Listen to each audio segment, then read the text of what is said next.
Well, hi back everyone. This is Gladys again with Gladys Garden, and a continuation with our canvas tutorial. I promise you we are going to finish for this. It's just a lot of details. I want it to be kind of special, and I'm taking my time with it. After doing everything that I've done, you know, in the canvas that you've already seen, I put you know, we put the base color on it, and I showed you how I created this little tiles. You've seen all that, right? So we're up to date with all that.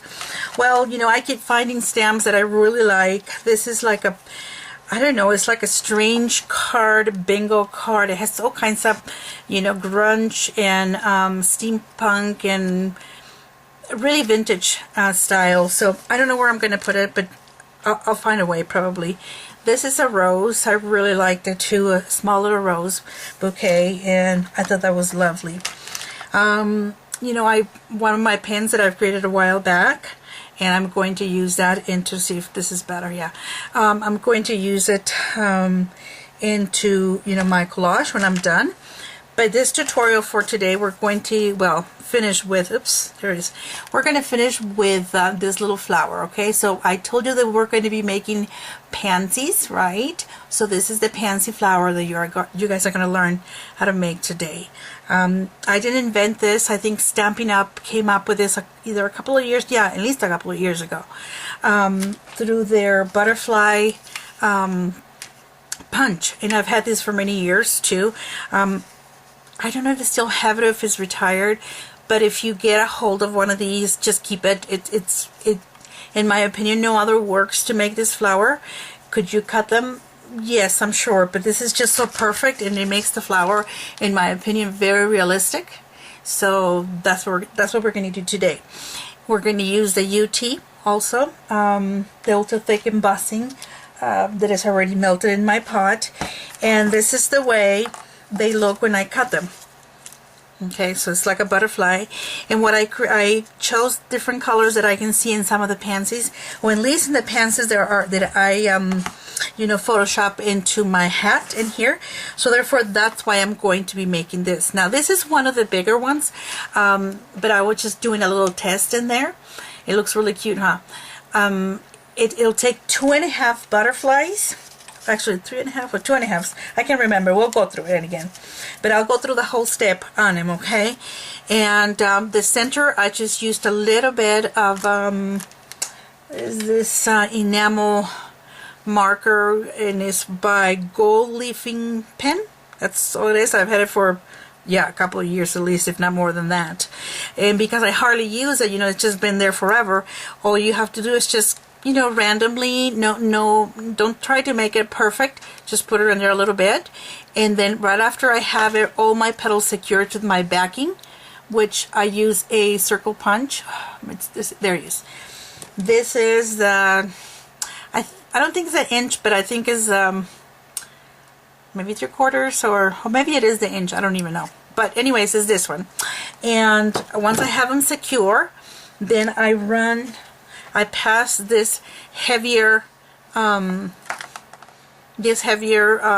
pin just to hold it in there, you know, because I'm moving it inside the UT, and it's very hot. And right away I get it out, and I use this container that I've been using for years. Look how awful it looks inside. You can see a little spider web. Well, they're not spider webs, it just look like that. I put my flower right after I dipped it, and then I twirl it around this way. You'll see me in a little bit, but this is what I do. And all those, that extra UT that you don't really need to have on your petals will come out. And somehow the flower will create a natural shape. And so just take the excess, and the rest of it, you just melt them away with your heat gun. So it's a very simple process. It just looks complicated, but it is not, okay? So this is what we're going to, this is the flowers we're going to learn. So we can decorate our canvas, okay? All right, thank you so much for joining me, and let's get to it. All right, I'm gonna move my canvas more to the side here, because I want you guys to see as much of this process as possible. All right, It's really, really easy. Okay, so I am going to choose to do the red now. So I know I'm in frame, right? Yeah. You're going to need anything that it has like a rubber mat that you can press on, because we're going to what do you call this? Oh, you know, well, it's another type of embossing. Yeah, that's what it is. Okay, so we're going to cut them in half, 2 of them, because we need that.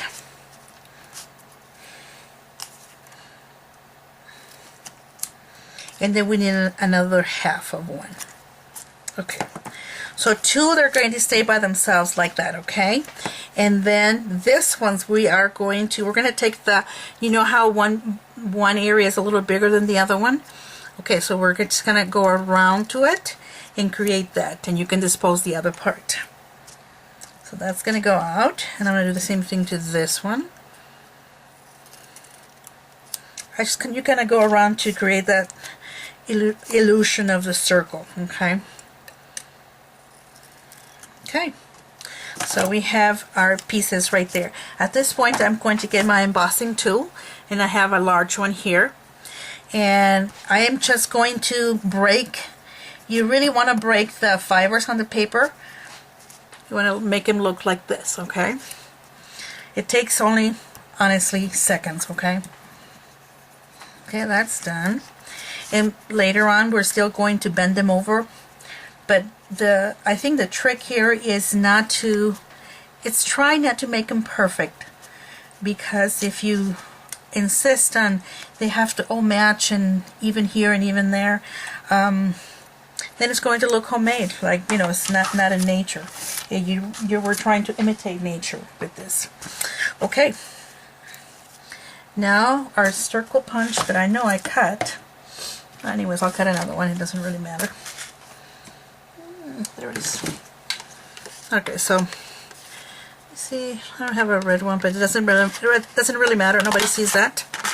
Okay, so that's my circle punch right there, and I have my tape. What did I do? Oh, it's in front of me. Oh. So that's how much you're going to get. Why, you say? Well, because we have to overlap it. It has to be just a little bit bigger than the circle. Not much, but you know, just a little bit. So I'm just going to bring it in a little bit like that. I'm not, you notice that, well, if you've already been watching my videos, you know I'm not careful at all. Not that I don't like pretty things, but okay. Now you could put glitter before. You can, you know, a little streaks of glue this way and dip them in the glitter. Yes, you could do that. I'm not going to do that for today. But so okay, you start by adding one in the middle.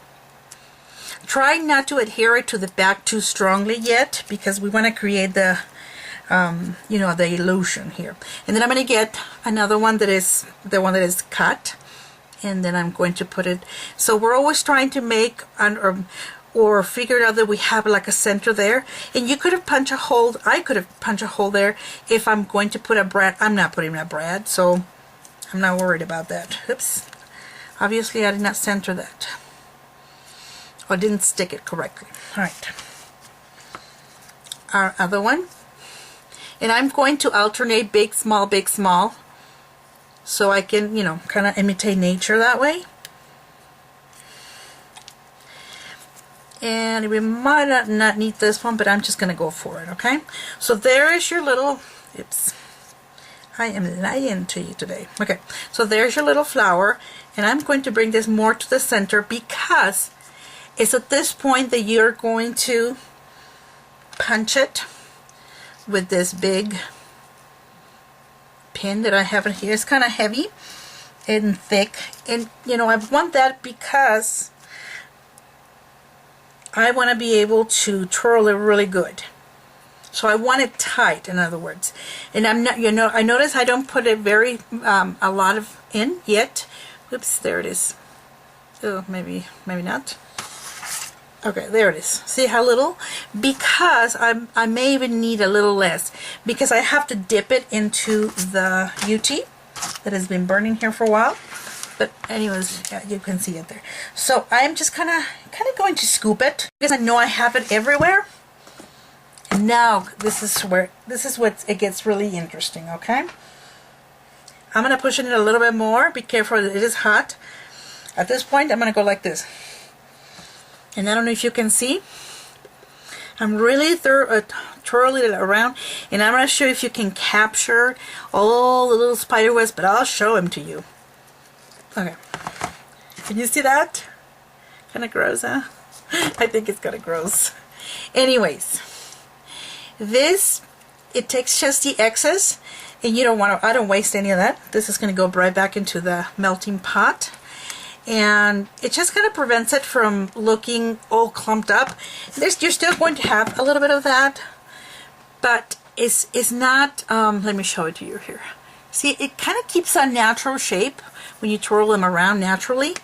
So, right now I'm going to get my heat gun. And all I'm doing is just putting a little bit of heat, enough to burn those little spider webs. But you could reposition your petals too if you needed to. I've done that with this method. But it's not that important.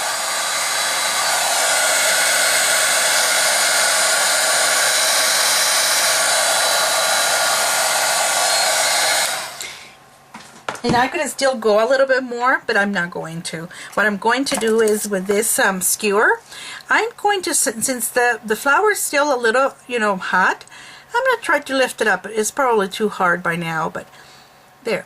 I want to just kind of bubble it up a little bit. There. So it has more of a curve, more of a natural feel to it. And you know what I forgot? I forgot to put the color in the middle. It doesn't really matter. I can still go and do it later. Let me see if this one has enough. Yeah. You see? I'm not being careful whatsoever. Just variegated, just, that's how they are in nature. Alright. I think that's very cute. Alright. And let me close that up. Alright. And I do use one of these little pins to hold them down, but I like to keep that pin also as the center for them. I'm not using this huge one right here. This is the one I use just to move them around. And now I'm going to get one of my other pins. And I'm going to put this green one here. It's kind of a light green. It's going to be kind of mixed there with gold. And at this point, that flower is ready to be positioned, okay? But I'm going to go even crazier here.